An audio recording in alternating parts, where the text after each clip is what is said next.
Muy buenas noches, bienvenidos al calor de la campaña. Tenemos muchas cosas que conversar de política. Yo me imagino que durante el fin de semana los comentarios en las familias y entre los amigos y entre los compañeros de trabajo, que es allí donde se está dando esa conversación de política, es, bueno, ya ahora se vienen las consultas, se cerraron los plazos, quedaron como quedaron y hay un tarjetón, por lo menos ya tenemos el tarjetón de esa carrera presidencial que va a tener su primera cita el 8 de marzo.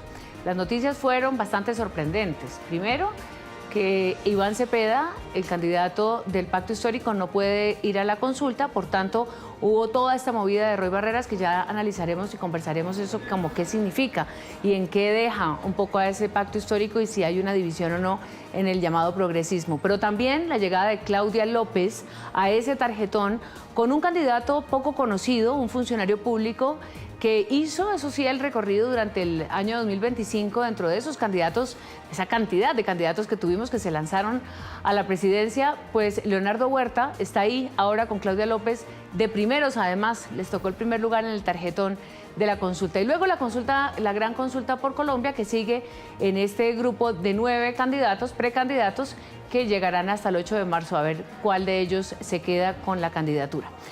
Está muy movido, pero obviamente la gran pregunta es ante el ciudadano. Primero, si esto va a ser claro, si van a tener suficiente estímulo para ir a votar en esas consultas.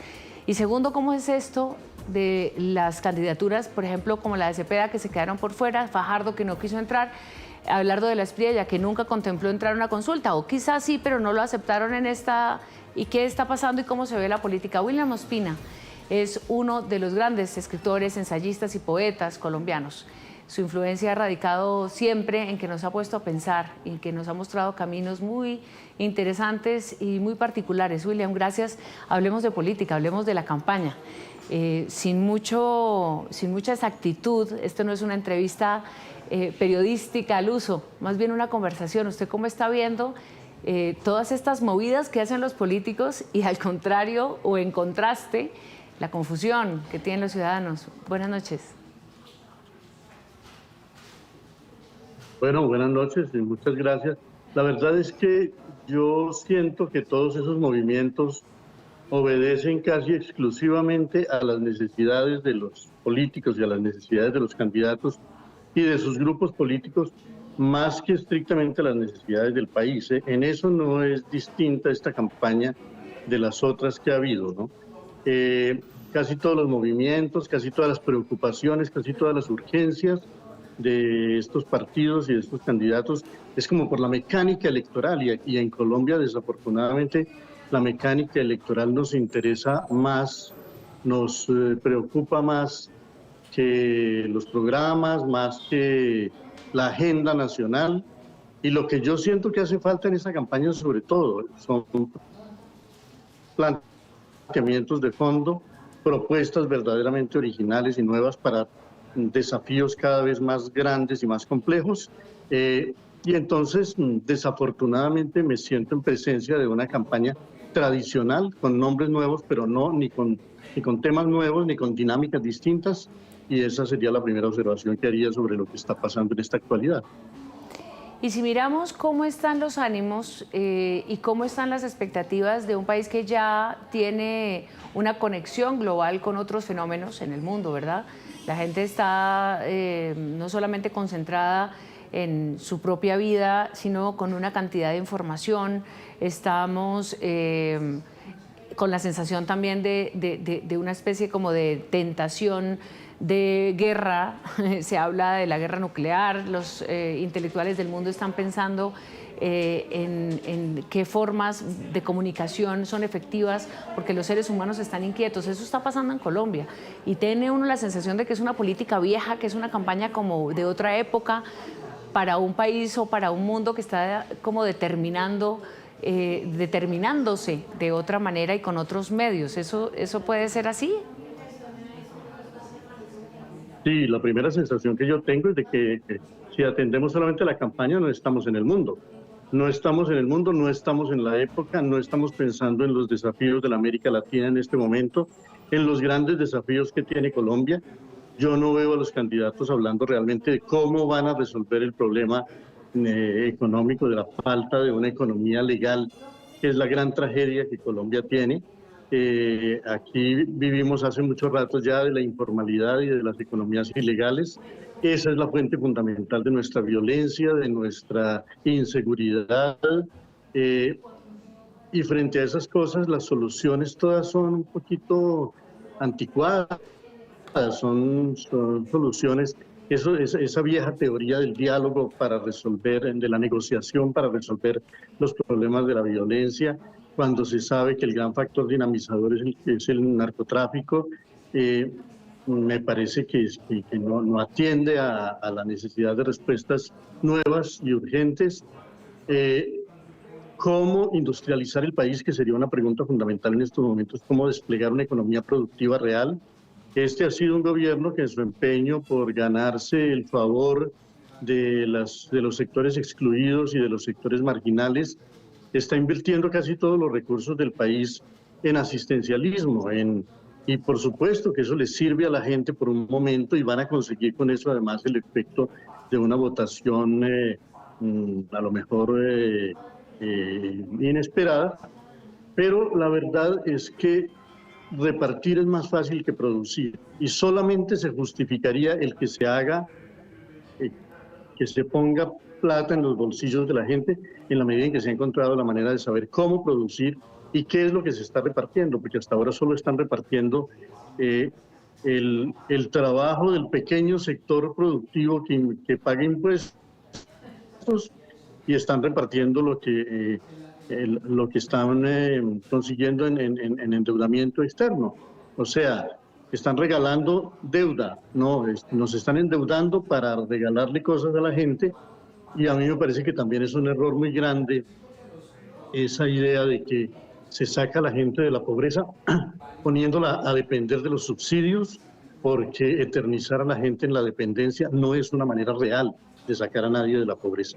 Aquí hay que crear empleo en grande, crear infraestructura en grande, tener una visión de país de mediano y de largo plazo, y estas pequeñas polémicas y estas pequeñas maquinaciones electorales no ayudan a despejar ese horizonte.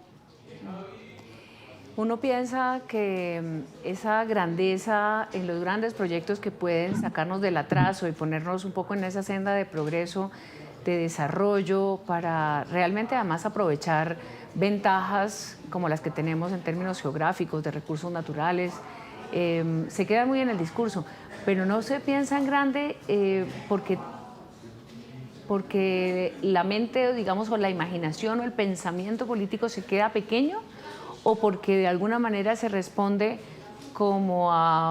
porque algún ciudadano me decía en estos días, es que los candidatos siguen pensando que somos bobos, que diciendo obviedades y lugares comunes y repitiendo fórmulas antiguas vamos a creerles cuando hemos roto totalmente la confianza.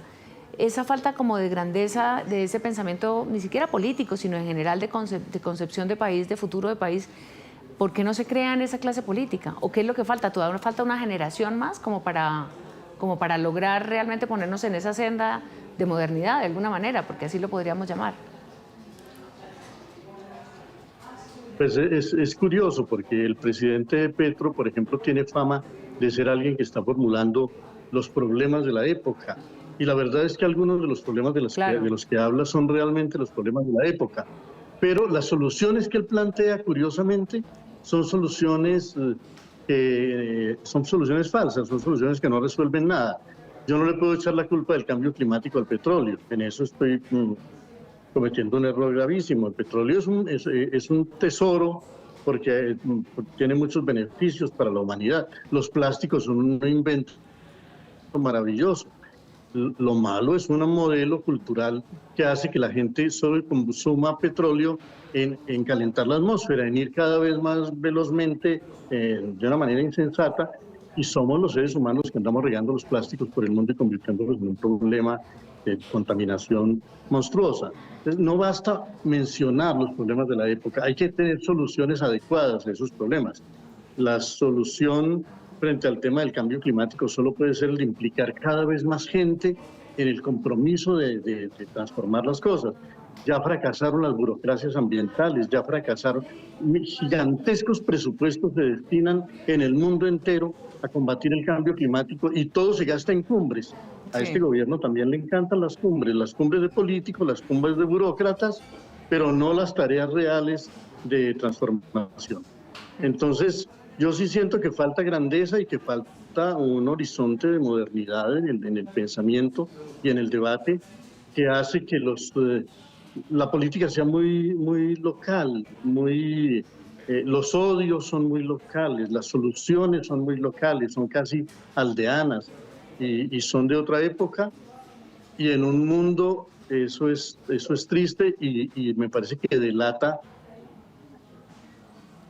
la manera de ser de toda nuestra política en un mundo en que los países llegan a la luna, nosotros no llegamos a Puerto Carreño.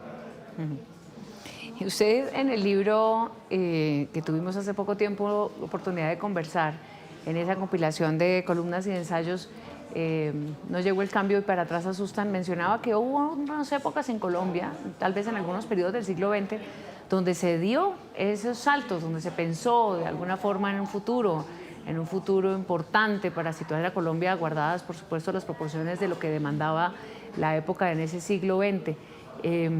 Y a veces hace uno pensar entonces con estas reflexiones que había otro tipo de clase política o quizá tal vez la provincia que todavía nos habitaba y esta globalización que no nos empujaba tanto como a esa evidencia, nos hacían ver muy sofisticados. Sin embargo, había mentes, ¿no?, que planteaban cosas y había gente que era capaz de sostener partidos fuertes.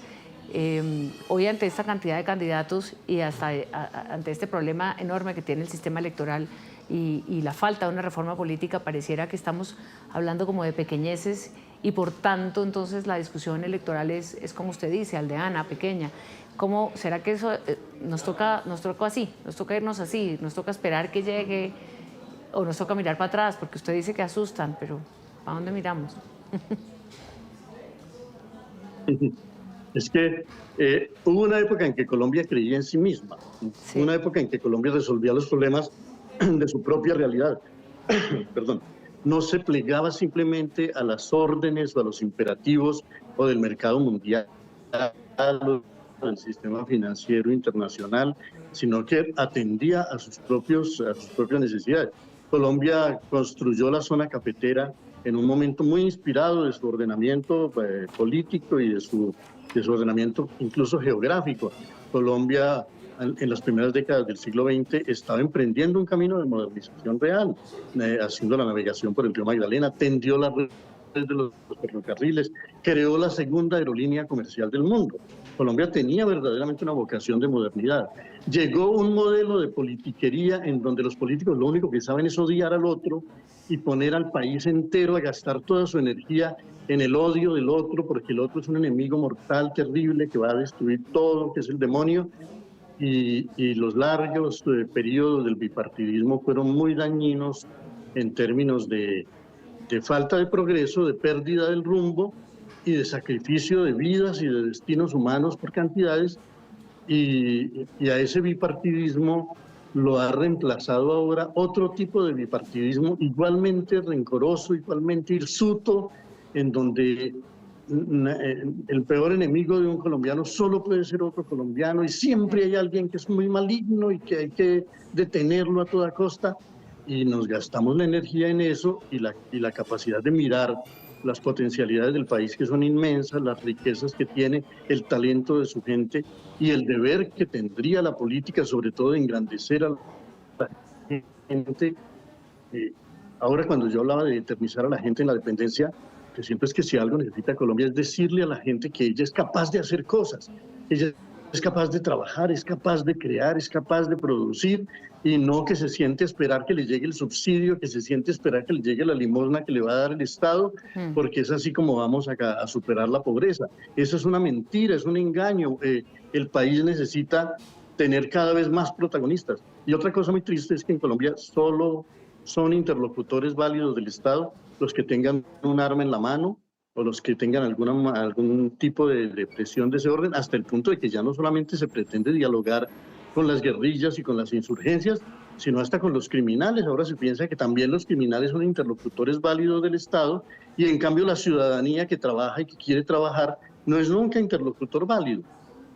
Es objeto de seducción, es objeto del soborno, del subsidio, es objeto de la seducción, de la propaganda, pero no es nunca un sujeto moderno al que se pueda empoderar para que se convierta en protagonista de la historia. Y tanto los procesos de paz que hemos vivido como los que se están apenas tratando de cocinar ahora, siempre son entre élites guerreras, entre sectores que siempre se habla, pero con el común de la gente no se habla, y yo creo que la paz solo se puede construir a los ciudadanos pacíficos que quieren trabajar, que quieren ser felices, que quieren vivir, que quieren formar parte activa de la economía formal. Y de eso no se habla. Entonces la campaña siempre se limita a quién es malo, quién es bueno, quién traicionó, quién no traicionó, quién aspira a qué cargo o a qué otro. Y yo sí siento que esta es una campaña mediocre, ¿no? Y eso significa que quienes la están protagonizando son mediocres todos, porque nadie ha sido capaz de formular verdaderamente un proyecto que signifique para la mayor parte de la gente una esperanza. Entonces ahora van a empezar a manejar solamente dos ingredientes para la recta final de la campaña. El miedo al otro, que porque es de izquierda o que porque es de derecha, que porque es fascista o que porque es no sé qué, o la plata, porque la otra herramienta de esta campaña va a ser el dinero y quién logra mover más. No simplemente comprar votos, es que también las grandes inversiones en publicidad, las grandes inversiones en asesores, en esos asesores que cuestan millonadas, que son los que saben cómo ganar, pero la verdad es que por ese camino una democracia se empobrece cada vez más. En estos días alguien me dijo, haga el ejercicio, pregúntele a ChatGPT, a la inteligencia artificial, cómo haría X campaña o cómo le ayudaría a tal candidato. Y la verdad es que la inteligencia artificial, que cruza miles de variables y bastante información que existe disponible, pues hace una aproximación de una estrategia de campaña en la que uno se pregunta realmente si esas carreras de asesorías de campañas y estrategas de campaña están llegando a su fin, como tantas otras en las que la falta de creatividad está creando, digamos, que los robots sean capaces de hacerlo, ¿no? Quizá por no tener esos elementos también, detalle que mencionas, William, de la cosa humana, de la expectativa, digamos, real y de la confianza real en las situaciones. Justamente para hablar de los problemas que hay, que parece más que un problema, una situación crónica en las regiones, la MOE, la Misión de Observación Electoral, nos mostraba esta semana un mapa de riesgo, donde se ven no solamente los riesgos físicos de la seguridad, que estamos asistiendo con las amenazas de los criminales, etcétera, sino del riesgo del respeto al voto por medio de la compra y de la extorsión, como usted lo dice, a la voluntad del ciudadano. No sé si podemos en este momento entrar en comunicación con Freddy de la MOE, que nos puede acompañar en eso, y si William le interesa participar un momento y escuchar qué nos dice desde la MOE con este mapa de riesgo, y más aún que la descripción del mapa sobre la situación sociológica que todavía mantenemos en esto.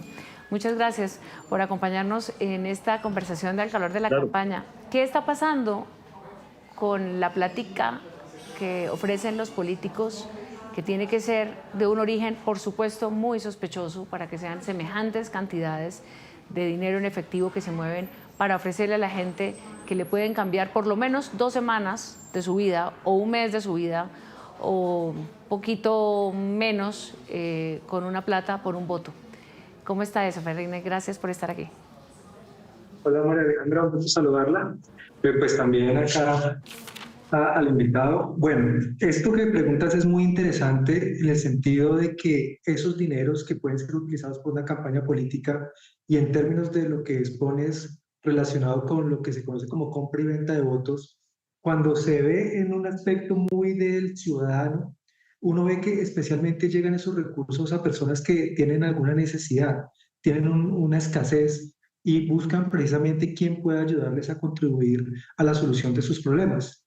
Desafortunadamente estamos en un estado de cosas en el cual se ve al político como que se acerca al ciudadano solo en época electoral y se le puede brindar a ese ciudadano necesitado como un bien, un servicio que puede ser efectivamente una teja, cemento, algún tipo de ayuda para precisamente mejorar sus condiciones de vivienda, si se trata pues de ese ejemplo, y dicen yo aprovecho al político es en este momento, porque luego cuando llegan al mandato, cuando llegan al poder, ya no lo vemos, no nos aceptan reuniones. Entonces, ya cuando uno mira lo que es la administración pública, ellos no relacionan en esa percepción que tienen de que es la administración pública y el Estado como pues también garante de derechos y brindar un desarrollo para las comunidades, pues es el que tiene que brindar esos bienes y servicios a través de políticas pues que sean igualitarias, de acceso para todos, pero se ve la oportunidad del político cuando se acerca y se aceptan esos recursos para solucionar efectivamente esa necesidad inmediata. Entonces, esa es una situación muy particular que hace que sea necesario precisamente trabajar, y creo que es un trabajo de larga duración, en la forma en que se concibe la política, el ejercicio, qué significa llegar a un cargo de gobierno y qué es lo que se debe esperar precisamente de los gobernantes. Eso es en un nivel pues muy de relación con el ciudadano. Uno ve que estos fenómenos pasan muy en barrios de invasión, gente que verdaderamente necesita el cemento porque vive en tierra. Hay otros niveles ya de esto de las campañas y los recursos, que son los grandes contratos de la administración, que llegan y sean tasados a grandes costos, cuando el costo real del contrato no es ello, salen unos recursos para apropiación personal, otras efectivamente para luego lograr seguir haciendo ese ejercicio de la política, y eso es otro fenómeno también. Y cuando vemos las grandes violaciones de tope, los grandes excesos de recursos, una parte de ello puede provenir precisamente de esos recursos que provienen de las arcas públicas, que provienen de contratos mal llevados. Otro también puede venir ya de recursos de factores ilegales, que pues en el país estamos afrontando ello también. Es como una descripción muy gruesa acerca del asunto.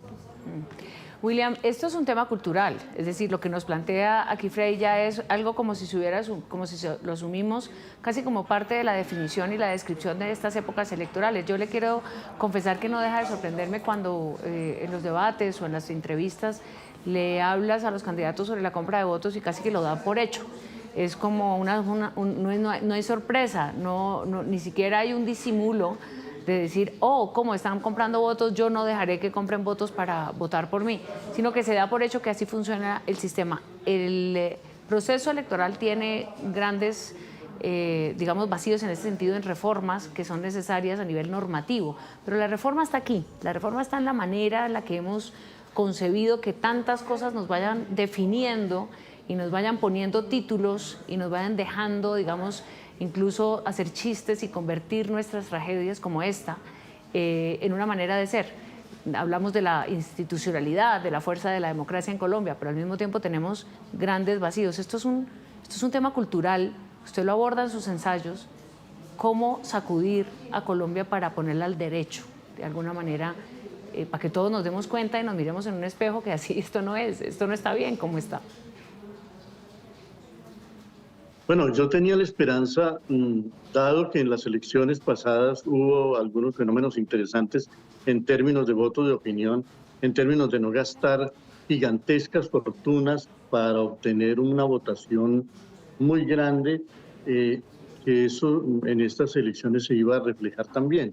Desafortunadamente no ha habido entre todos los candidatos ninguno que haya sido capaz de llegar a proponer con valentía una campaña en la que los gastos de plata sean mínimos y en donde pese otra cosa, la voluntad, el entusiasmo, ya incluso la indignación, pero las ganas de la gente de participar por alguna otra razón que no sea el bulto de cemento y las 2 latas de zinc con las que yo veía hace un par de años desfilar los campesinos en la cordillera en vísperas de las elecciones regionales. No, la gente se acostumbra a recibir la pequeña recompensa por el voto y hasta llega a pensar, porque estamos en el grado 0 de la política y de la ciudadanía, pues que por lo menos el voto es tan importante que le puede significar a uno un bultico de cemento y dos tejas de zinc. Eso revela de qué manera perversa este modelo político politiquero nuestro, en la pasividad y en la marginalidad, en la dependencia y en la pobreza, para que sea bien barato comprarle el voto en las campañas electorales. Esa es una deformación monstruosa de la democracia. Realmente no, Sí. no sé por qué seguimos llamando democracia a una plutocracia tan obscena.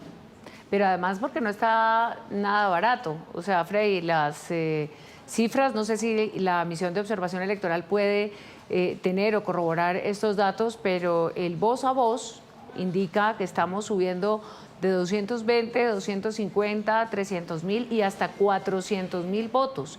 Estamos diciendo que un solo voto, 400.000 pesos, es casi medio millón de pesos, cosa que supone que para alcanzar un alto nivel de votos, sobre todo en Congreso, que hay unas dinámicas diferentes en representantes y senadores cuando se hacen elegir, que la presidencia. Eso puede, pues digamos, las cifras a mí me parecen escandalosas, me parecían escandalosos los 50.000 pesos, pero es que ya hablar de 400.000 pesos por voto me supone que hay políticos y casas políticas, bolsas de dinero enormes en juego. Por tanto, la corrupción para recogerlo y para que compense esa inversión debe ser, por supuesto, enorme. Te quedas Claro, corta. pues es que, Sí. Qué pena, William. No, adelante, Freddy, luego hablamos, William, otra vez de todo esto. No, qué pena, William. Aquí, mira, o sea, en conocimiento de casos particulares en los cuales, pues, hemos tenido información, hay lugares en que el voto puede llegarse a comprar a 1.000.000, un lote.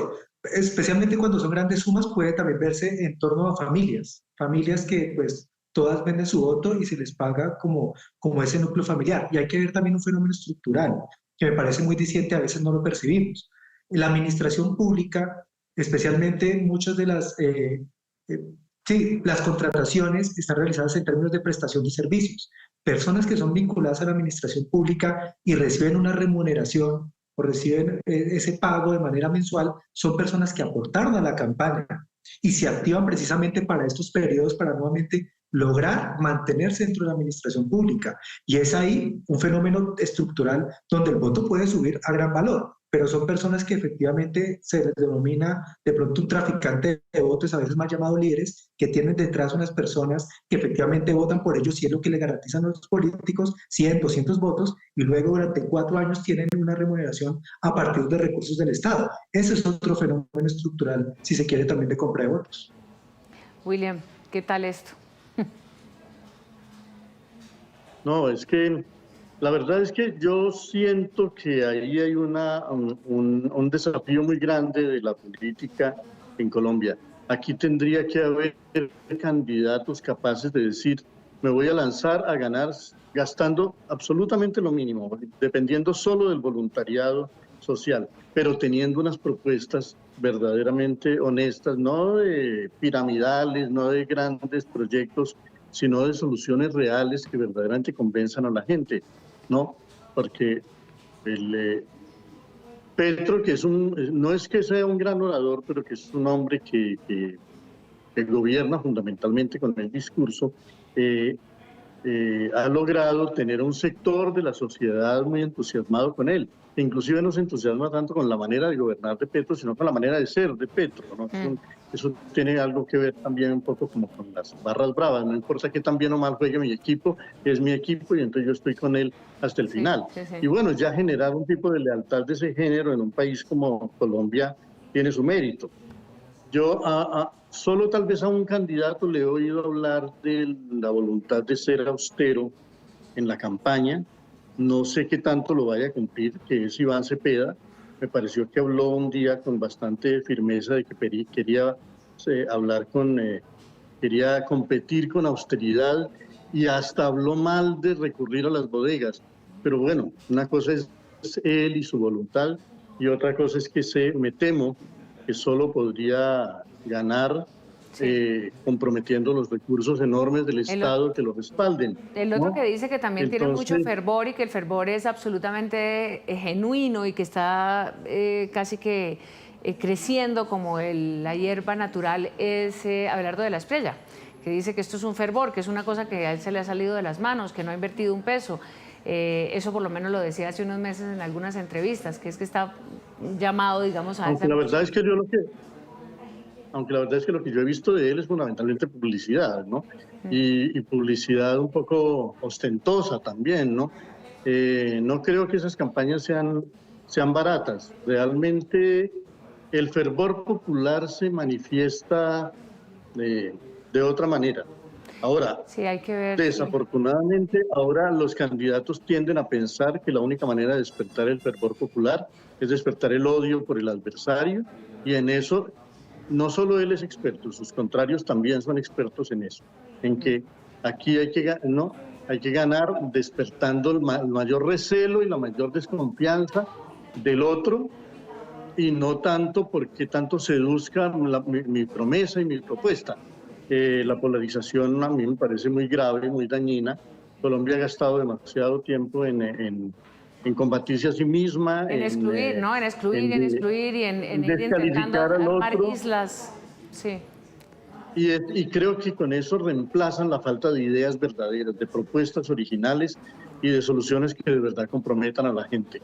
No, yo no sé, yo no creo que haya alguien en Colombia hoy que sienta que un candidato de todos los muchos que hay está ofreciendo soluciones reales, convincentes, profundas a los males tan grandes que estamos teniendo. Pues vamos a continuar, apenas estamos a 4 semanas de la primera cita, pero tenemos el 31 de mayo y luego el 21 de junio. Este proceso electoral de todas maneras nos hace tener este tipo de conversaciones. Freddy, gracias, que la misión de observación electoral continúe ese trabajo tan meticuloso y por supuesto que aquí para conversar de política estaremos todos los lunes a las 8 de la noche en Noticias Caracol en vivo con este espacio en el que estamos intentando traer algunos temas y algunas reflexiones que muchas veces no son ni son para titulares, solamente como meternos un poquito en esa conversación para tocar algunos temas. William, muchas gracias. Seguiremos leyendo sus ensayos porque ahí, y bueno, ojalá que volvamos a conversar. A ti, gracias por la invitación. Volvamos a conversar aquí porque a esto hay que meterle mucha cabeza, a ver cómo entre todos podemos intentar no tener que bajar siempre un poco la mirada y poder de verdad creer en esto que nos dicen todos los líderes, ¿no? Y es que ahí viene el futuro, ahí viene la esperanza, que Colombia es todo esto que nos imaginamos. Muchas gracias por estar aquí a los dos. Muchas gracias, María Alejandra. Para todos los televidentes. A lo mejor alguno de estos candidatos tiene cosas verdaderas que decirnos.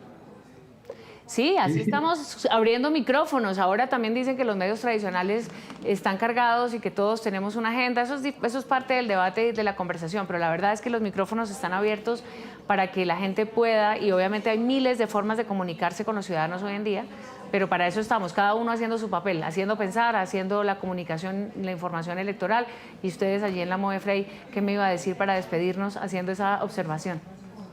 Sí, frente al tema que tocamos el día de hoy, de irregularidades electorales, la MOE tiene pilas con el voto. Es un portal, se puede digitar ahí en Google, donde se puede dar reportes acerca de las irregularidades que vean los ciudadanos en sus territorios. Para más trabajo de la Fiscalía y la investigación, a ver cuándo terminamos, por lo menos que llegue algo de justicia, a ver si alguien se asusta. Muchas gracias, buenas noches. Gracias. Hasta aquí, nos vemos el próximo lunes a las 8 de la noche en Noticias en Caracol en vivo, aquí al calor de la campaña. Esto está cada día poniéndose más interesante. Muy buenas noches.